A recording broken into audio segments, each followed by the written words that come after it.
Hello, everyone. Welcome. I'm Dr. Szabo with the urology group here, and we're going to be talking about just some uh, different treatments and therapies for better bladder control, and we'll kind of get into the specifics about this particular lecture. We did do one of these seminars about a year ago, which if you joined that one with me, it's more or less the same thing, but there's been a few little changes and things, so we'll talk about that. If you have any questions that you want to ask specific to any of the things that we're talking about, you can type that into the chat and we'll flag them, and I'll try to get to as many questions as possible at the end of the little seminar tonight. So just a little bit about myself. I went to The Ohio State University for my medical school and residency. So I was up in Columbus for 9 years and joined the group about a little over 2 years ago. And we've been doing a lot of these procedures related to voiding dysfunction and overactive bladder. And that's what we're going to talk about here. So some of the questions that, if you're kind of thinking about this, and if you struggle with just this big, strong urgency to urinate, like where as soon as you get the urge, you better get to the bathroom, otherwise you might leak.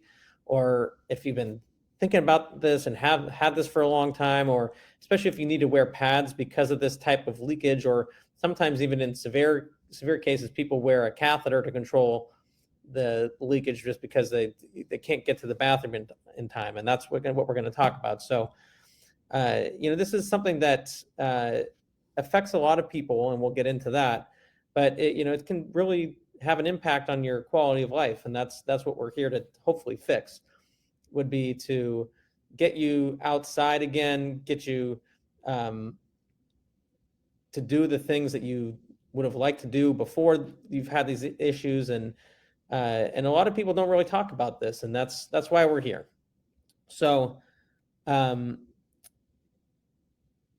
here's the kind of agenda for tonight. We're going to talk about bladder control in general, talk specifically about overactive bladder, and then some of the treatment options for that, and go into more detail about interstim or sacral neuromodulation for this, and I'll talk about that in more depth when we get there.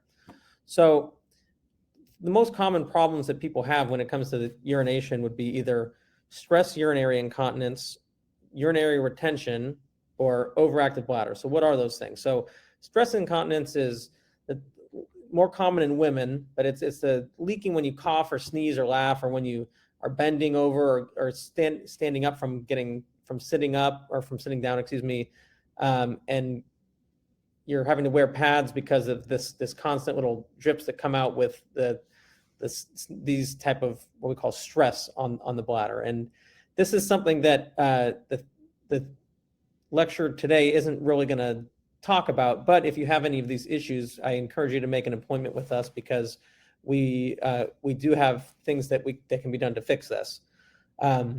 Urinary retention is where your bladder is retaining or holding on to urine and you can't empty all the way. Now, sometimes that happens because for men, your prostate's blocking it off, or sometimes men or women, there might be some scarring that blocks that off. Your stream is a little bit weak, and it's just hard to get everything out. Now, this is something that obviously can be very frustrating. Generally speaking, we're not going to talk in great detail about this one either, just because the main therapy we're talking about, the neuromodulation, or the nerve implant, is not used to treat the urinary retention if there is some sort of blockage. If we determine that there's no blockage, then sometimes it can work, but that's kind of getting into the weeds of things here. So what is overactive bladder? So that is kind of urgency and frequency, and going all the time, feeling like you just can't hold it. We typically say that means that you're going more than 8 times per day, not feeling like your bladder's not empty. Like you go to the bathroom, you get up, and 30 minutes later, you're going again.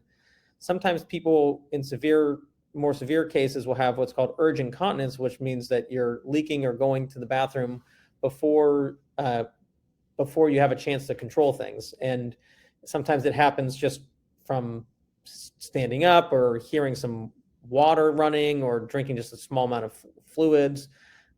People tend to be using pads or garments or, Depends diapers for this. And people are just generally afraid to do anything because they never know when the urge is going to hit them. And so we're going to go more into depth about overactive bladder. It's incredibly common. It's not really talked about like we mentioned, but it affects men and women of all ages, equal prevalence in men and women, and it affects more people in the United States than people who have vision problems or people with diabetes. So it's 1 in 6 people, that's 1 in 6 adults, I should say, and that's 37 million people. It can lead to issues with losing sleep, your confidence in performing your job or your daily activities, and just kind of just feeling unwell about your health or your quality of life in general. And this can affect, I have patients who are in their 20s and people who are in their 80s and 90s and everywhere in between. But this can happen to many people. And so what you should know is that this is not, the incontinence, the leaking of urine is not something normal that happens with aging. So again, most people don't have this. So if you have these feelings of like you're going to the bathroom all the time, you have that urgency where on a scale of 0 to 4, where 0 is I can hold it and 4 is I'm the Kool-Aid man coming through the wall. If you're at a 4, that's something that we can typically help and make that get better. If you're having to always plan your activities around going to the bathroom or monitoring how much water you're able to drink, and this could be something that is highly treatable and fixable. So to understand better what this is, we need to know kind of like how the bladder works in general. So your kidneys filter your blood, and as it filters the blood, you excrete water and waste products into your urine, and your urine goes from your kidneys down into your bladder. And then as your bladder fills up, the bladder sends these signals via various nerves to your brain, and your brain interprets those signals and tells your bladder, hey, hold off, you're not full, you can hold more. And eventually you start getting conscious awareness about how full your bladder is, and then you should be able to go to the bathroom with plenty of time to spare in a normal situation. Now, what can happen in overactive bladder is that these signal pathways are broken, there's a breakdown in the signal pathway in some area, either in the nerves in the bladder, in the spinal cord, in the brain, whatever it may be. You have this lack of this signaling pathway that can lead to these problems. And I'll explain why this is important a little bit later. So when it comes to treating this, the first thing we want to think about is like what can cause this. So things that you're doing, such as drinking a lot of caffeine or eating a ton of like chocolate or other things that might irritate the bladder. Certain medications can certainly lead to issues with having to go to the bathroom more frequently. And women who have been pregnant, have delivered children, or anyone who's had an injury to their pelvic muscles can develop issues with control of their bladder. So these different therapies that may or may not have been introduced to you can really help you get back to a normal life. And so the way that we approach this is typically we see what's going on. If there are any lifestyle changes that you can make, we do that. But then typically we have to start with some sort of oral medication. And if those fail, then we go to more advanced therapies. So the lifestyle changes would be weight loss with diet and exercise. Sometimes it's strengthening the pelvic floor muscles, which with doing Kegel exercises, which are basically strengthening exercises for your pelvic floor muscles. Sometimes there's things we can do to kind of rewire your brain and bladder with various like training mechanisms that's called biofeedback. And then like we talked about, or like I just mentioned, cutting back on caffeine, carbonated beverages, things like that irritate the bladder. Now, most people will, if they're seeing us, are going to be started on some sort of oral medication. And this is something that can be effective for many people, but oftentimes there are issues that arise from taking these medications. One is that these are things that must be taken every day. Sometimes they can have unpleasant side effects such as dry mouth, dry eyes, constipation, blurred vision. In some cases, for some of the medications, they can worsen your blood pressure, especially if you're already on different blood pressure medications.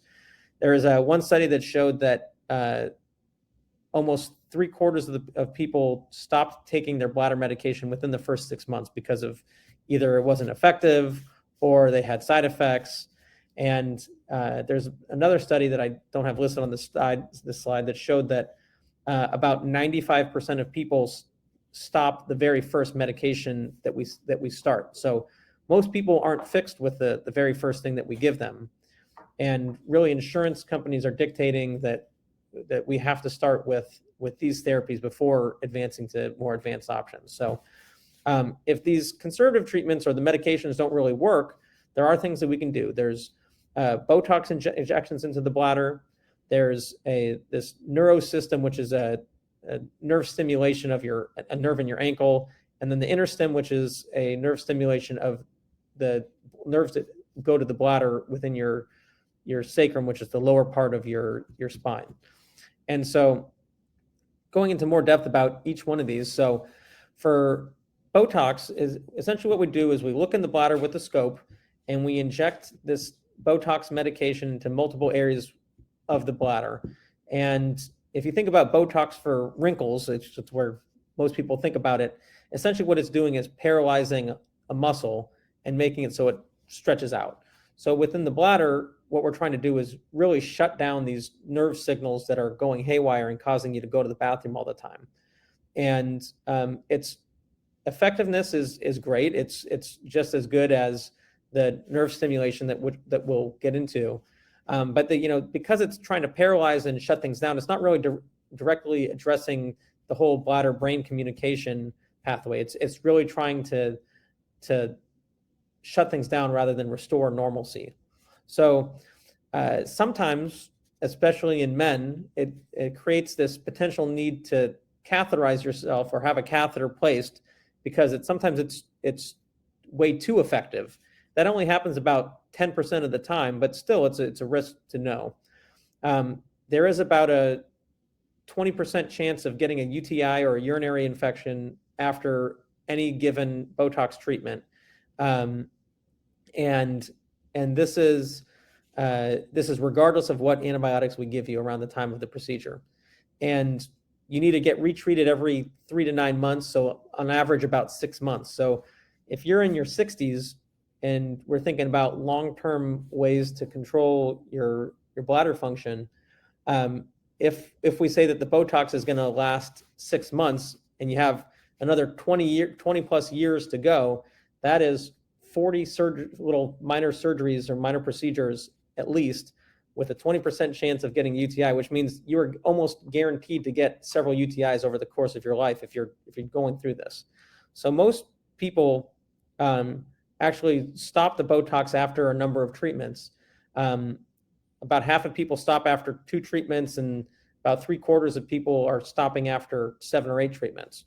So the potential, other more durable treatment options, one would be to do this thing that's called PTNS or PTNM, which is peripheral tibial neuromodulation or stimulation. And essentially what this is, you come in for 30-minute office sessions once a week for 12 weeks. So it's a little bit of a time commitment. But what we do is we put this little electrode, if you can see in the picture there, this little electrode into this nerve that sits behind your ankle. And that nerve goes and plugs in to the spinal cord at the same place that your nerves to the bladder plug in. And somehow by stimulating this nerve, you can kind of get some effects on the nerves that are leaving the bladder too. And so if this is effective, which it can be in about 50 to 65% of people, you do need some sort of maintenance therapies for this, where you're coming in once every 3 or 4 weeks thereafter. Now, usually we reserve this for people who really are unwilling or not good candidates to undergo surgery. So this is something that's available, but not something that is typically we start with, unless barring certain circumstances. So kind of get into the meat of what we're going to talk about, that we're going to talk about the Medtronic InterStim system. So InterStim, or sacral neuromodulation, is essentially a little pacemaker for the bladder, is a way to think about it. And we implant this little battery that you can see down here. There's a couple options for that. We implant the battery in the upper outer portion of your butt, which is below your belt line and above where you sit. So you really don't feel it. And it sends a constant stimulation to these nerves and allows some restorative functions to the that brain bladder pathway. And when we do this, you have to have a test period first before we implant this thing in you. We do a test. We see if it's gonna work. It's something that depending on various things we talk about in the office. Sometimes we do a more advanced implant, which is 2 separate little minor surgeries, or sometimes we just do a real simple test where we put these wires into the nerves that go to the bladder, and that gives us a good sense of what's going on. The test is about 1 to 2 weeks, and you don't really lose as much time as if you have Botox done, and that leads to urinary retention. Then we can't do something like this for a little while. So when we're doing this, we're looking for a 50% or greater improvement of your symptoms. So if you're leaking 8 times a day, we want to get you to 4 or fewer. If your urgency is at a 4 out of 4, we want to get that at 2 or fewer. And if you're going to the bathroom 20 times a day, if we can get that down to 10 or less, those are all considered wins. And we do have good success with that, which I'll talk about in a sec. So just again, to the simple test, which most people are candidates for, is something that we do in either an outpatient setting under local anesthesia, so numbing medication, where we put this little wire into the lower part of your back, and you wear this little belt around for a week that has this temporary battery that's attached to it. And it fits under your clothes. Nobody really knows that you're wearing it. And we track your symptoms to see how you improve. So it's a very easy way to see if the therapy is going to work for you. And 84% of people who have this and have a good result are very satisfied with the therapy. It has 3 times or more greater improvements in quality of life measures compared to the medications, and the success rate in getting that 50% or better nationwide is about 76% of patients that we do this in.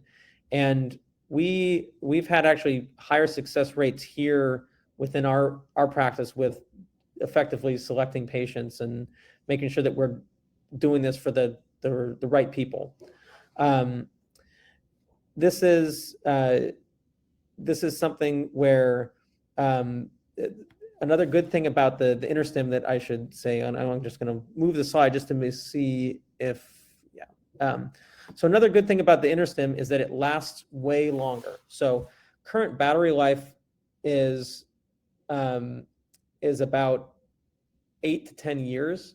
So if it works, we put that battery in and you're good to go without any additional procedures for the most part for years.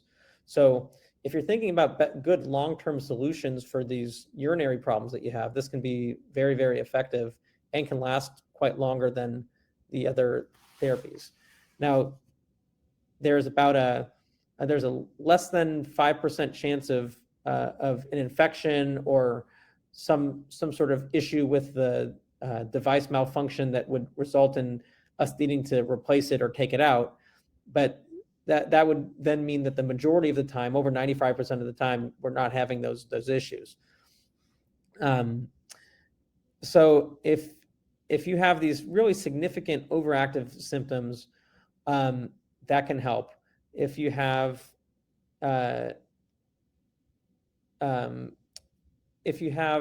really bothersome, what we call non-obstructive urinary retention, it's actually approved for that too.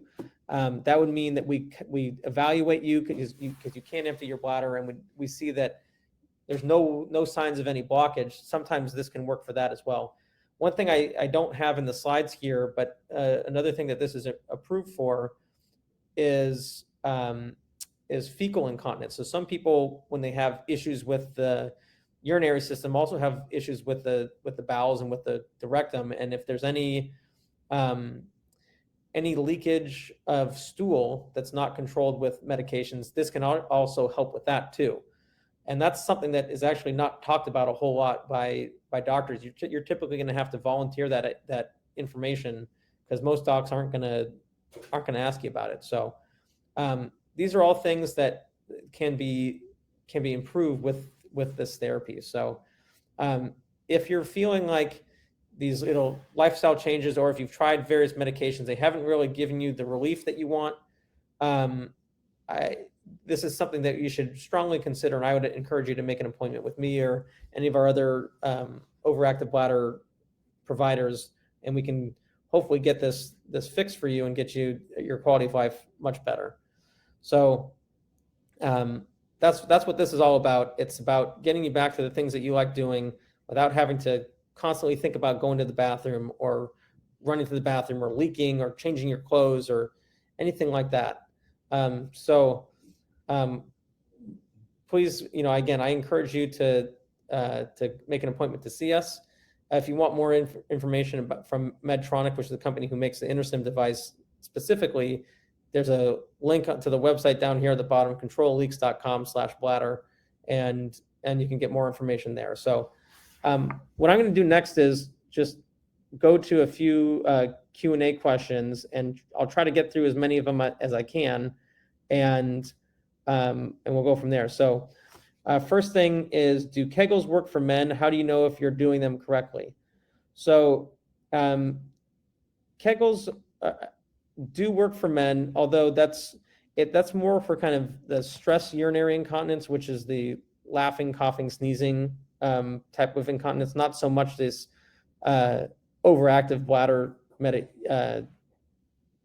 symptoms. But sometimes we do have people see a pelvic floor physical therapist when they're working up this problem to try to get your pelvic floor muscles either strengthened, or if there's some sort of dysfunction with your urination when we examine you or do various studies, and we can see if that can help. And to know if you're doing them correctly, sometimes it's as simple as watching a YouTube video on how to do them and having them walk you through the steps of it, or seeing a pelvic floor physical therapist who can kind of guide you and to how things are going. So next questions are these therapies, Botox and the InterStim, covered by insurance? And the answer to that is yes, so long as you have failed medications first. So there's not anything in any of our urologic guidelines that say that you have to try medications first. However, in this country, insurance kind of dictates everything. And so these insurance companies will not cover any of these procedures until you have tried and failed at least 2 oral medications. And that's kind of standard across the book for most insurance companies. So, we typically will give you some samples or try you on something in the office. And sometimes we tell you up front, hey, it's probably not going to work, but stick with it, be patient, because these other therapies, the Botox and the InterStim, can be very, very effective, but we got to just get you there first. So the answer is yes, it's covered once you've jumped through the appropriate hoops to get there. So the next question is is the InterStim nerve treatment actual surgery? How does the wire stay in? Is it painful? So if the therapy is effective, then there is a surgery involved with that to actually implant the battery and the electrical lead that sits down on those nerves that go to the bladder.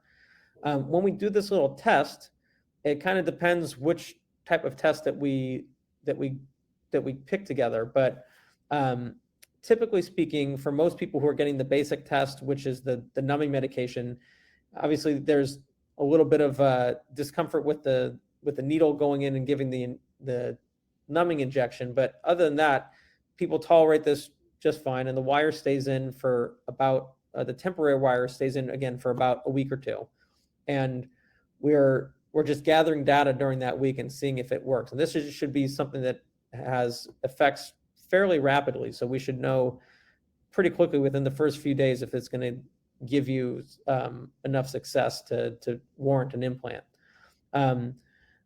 Once we do the actual implant, assuming that you're a good candidate for it, that surgery takes about 60 to 90 minutes. You're under anesthesia. Many people don't even need to have a breathing tube put in, so it's minimal anesthesia, and people tolerate it pretty well.